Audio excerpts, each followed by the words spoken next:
If you're going to use a mobile lift, we have two groups of them.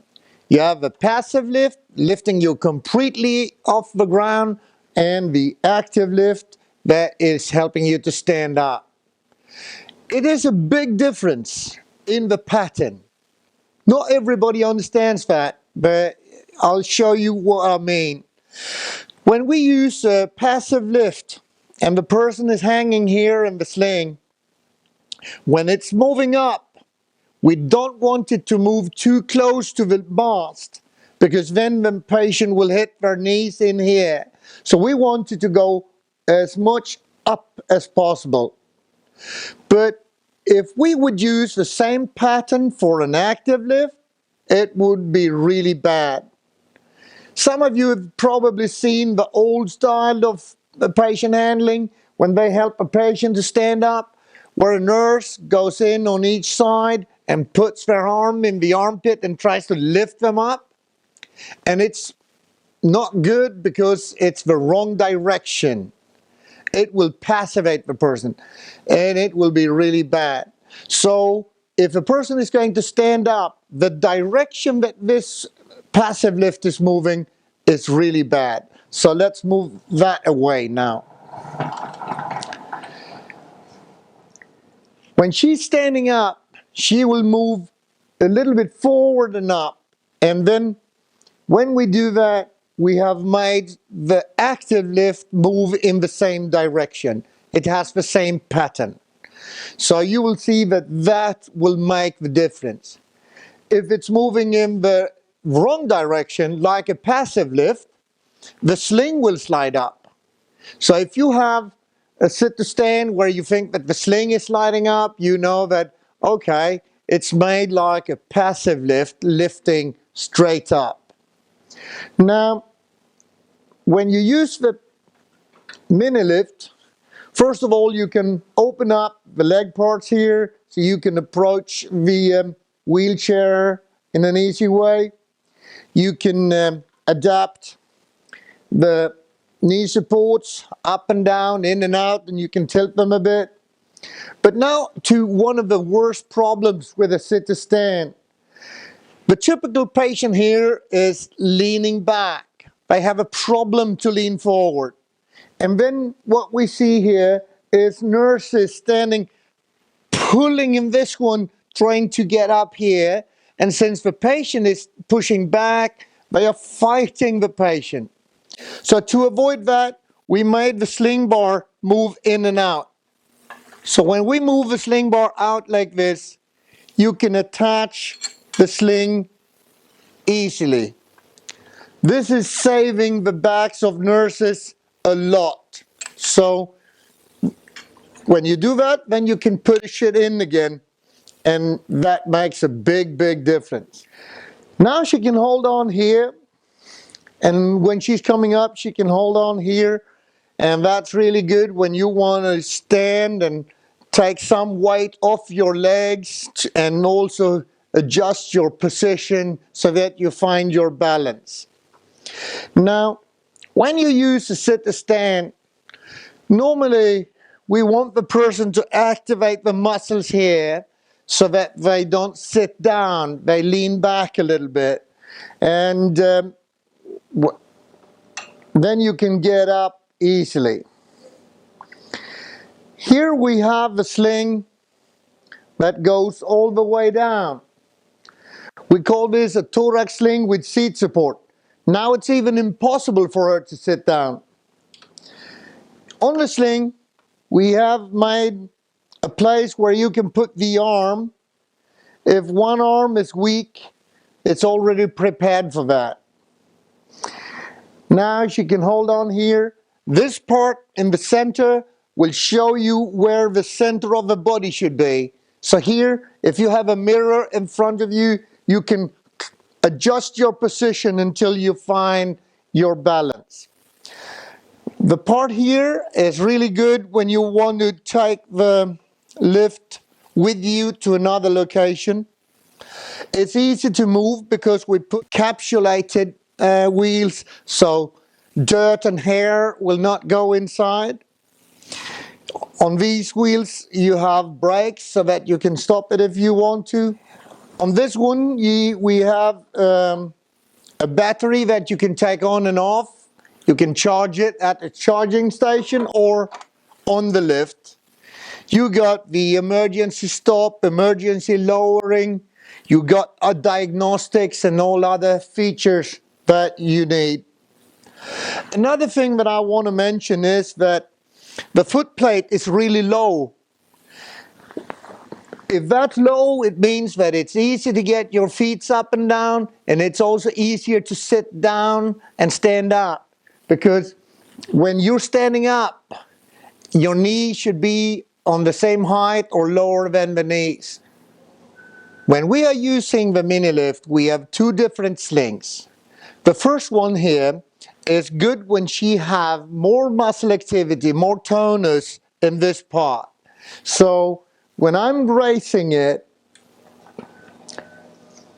her tonus will keep her in a good position and she will come up to a good standing. If it's not enough, if I would like it to come further up, I would use the next loop on the sling. If I had a patient that was taller, I would put this one higher up, and then I could adjust it in that way. Now, there is a situation where this sling is not working.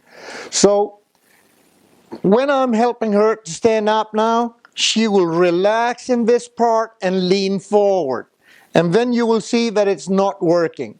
So if a patient is doing this, you're not allowed to lift with a normal thorax sling.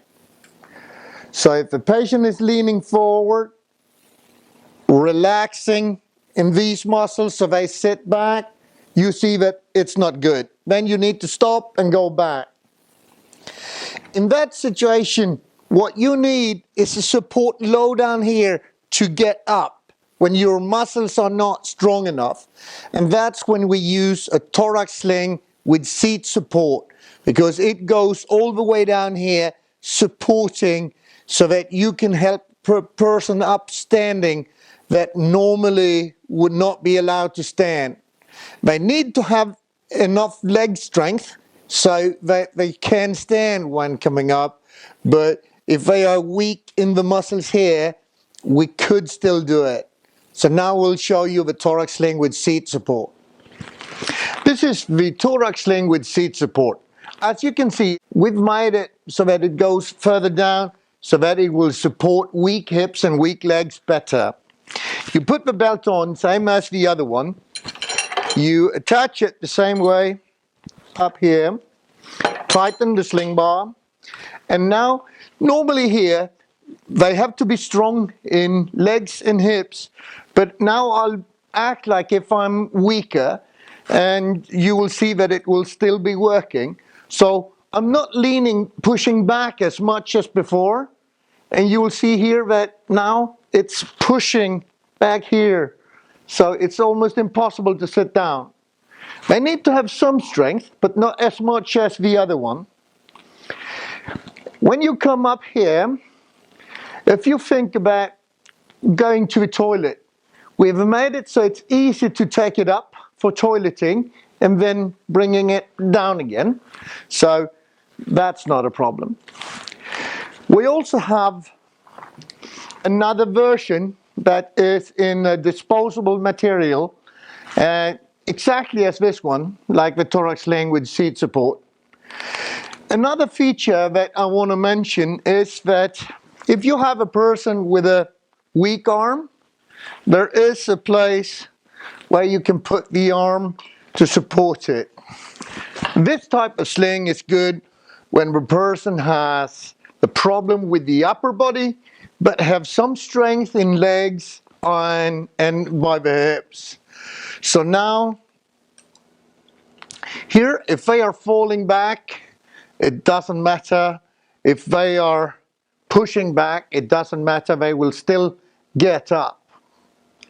So this sling will be good for the person that have some strength here by the hips and legs. If they are too weak, if they start leaning forward, sitting down, this sling should not be used. Then you need to stop, you help them down again, and you choose another sling. When you place a sling to a sit to stand, you divide the patients in different groups. Positive active would lean forward and you can just place the sling, so that's not a problem.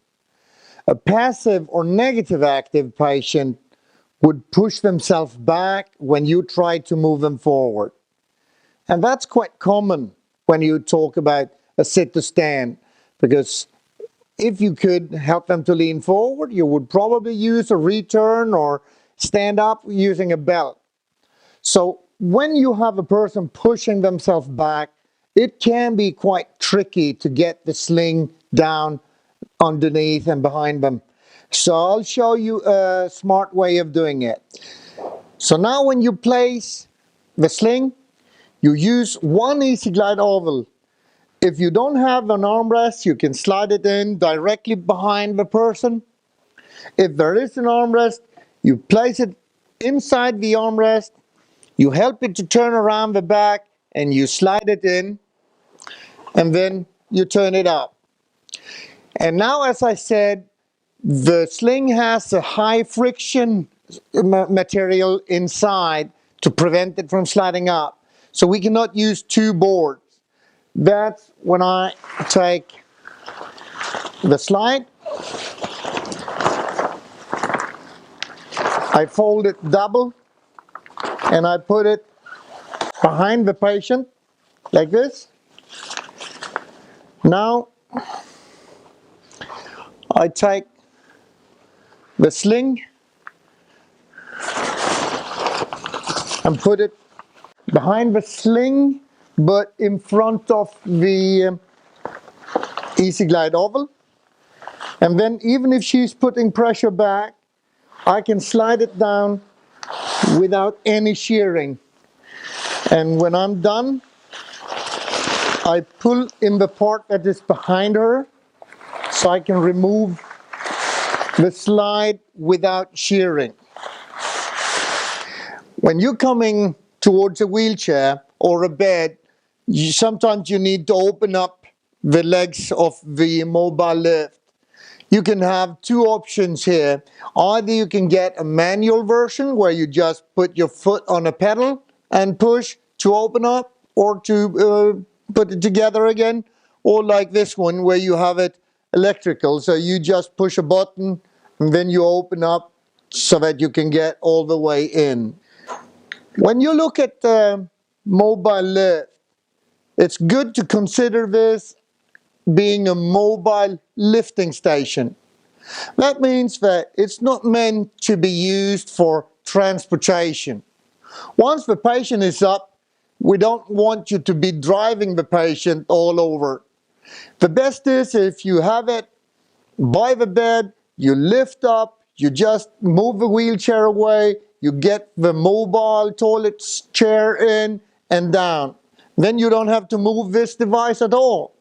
And if you need to move it as short distance as possible. It's quite often a discussion about if you should use the brakes or not. And if I say it like this, if you have a passive lift, the weight has to be right underneath the sling bar. If it's not, if the weight is out here, if you have attached it so that the patient is sitting here and you attach the loops, it's a risk that it will tip over if you use the brakes. But if you don't use the brakes, it will automatically move so that it gets the weight underneath. That's why brakes cannot be applied or wheels are not allowed to be blocked when you use a passive lift. But now, when we use an active lift, the lift and the patient will be one because you are connected. So the problem with the weight being in the wrong location will never happen here. So it's not as important here. Here you can use the brakes or you can skip the brakes. It's not so important. but on a passive lift, it is important to avoid locking in. The knee support can be adjusted in and out, and also up and down. It will also tilt a little bit since the leg is moving like that when you're standing up. Sometimes you have a patient who's trying to take their foot off the plate, and that's when we have a calf strap that we attach on both sides to prevent that from happening. When you use an active lift, you're not supposed to leave the patient. You need to stay next to them. We want to make sure here that the patient is within the circle of the four wheels. If the patient is within that circle, it's safe. If the patient starts moving and throwing themselves from side to side, it's especially important that you're not using the brakes because it could increase the risk of tipping. You can also use the MiniLift if you have a person that is amputee on one side. As long as they can weight bear on one leg, it's not a problem.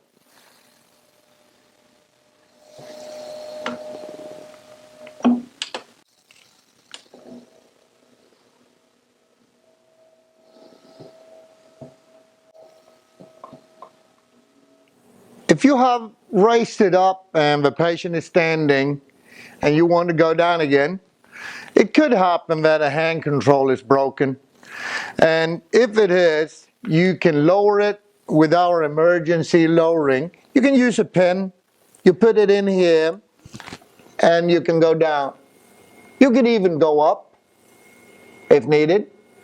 So if you have a hand control that is not working, it's not a big problem. If the battery is not working, we have a manual emergency lowering. If the battery is flat, you can just take it off and put a new one on.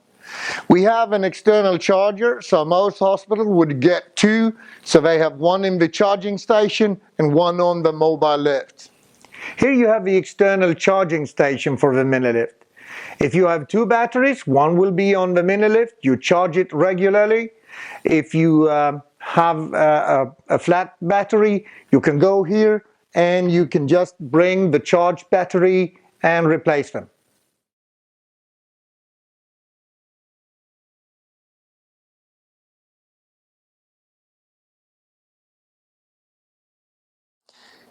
We made the handle of the MiniLift so that you can stand here and walk with full steps.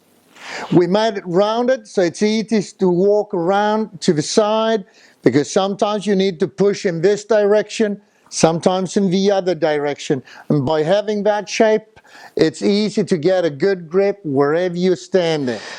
If you have a patient here that don't understand and don't cooperate, or they don't have the strength in the legs so that you can stand them up, then you need to stop using it. And as soon as you feel that there's any risk, stop using it and go for a passive lift.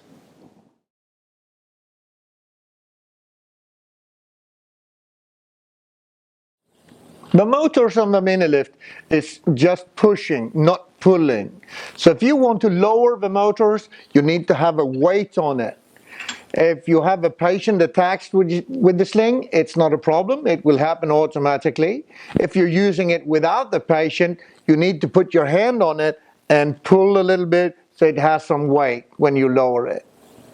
It also has a safety feature here. So since it's only pushing, not pulling, if the patient has an arm in here or any other obstacle, it will automatically stop, because it's not pulling down. And now, if you want to start up again, you should start by going up a little bit, make sure that nothing is in the way, and then you lower it. When you get a MiniLift in a box, it's folded. Now I'll show you how you can fold it and then bring it up again. First of all, if you're going to fold it, make sure that the sling bar is all the way in. Also check here that the knee support is all the way in. After that, you have handles here where you open up a bit. You don't need to take them off, you just unscrew them a bit. You remove the foot plate, put your foot on the base. Now you lift it up a bit and let it forward. When you're going to bring it up again, you stand here, you put the foot on the base, you need to pull upwards here, and then you make sure that it slides down, and you tighten these handles again. After that, you just put the foot plate back on, and it's ready to be used.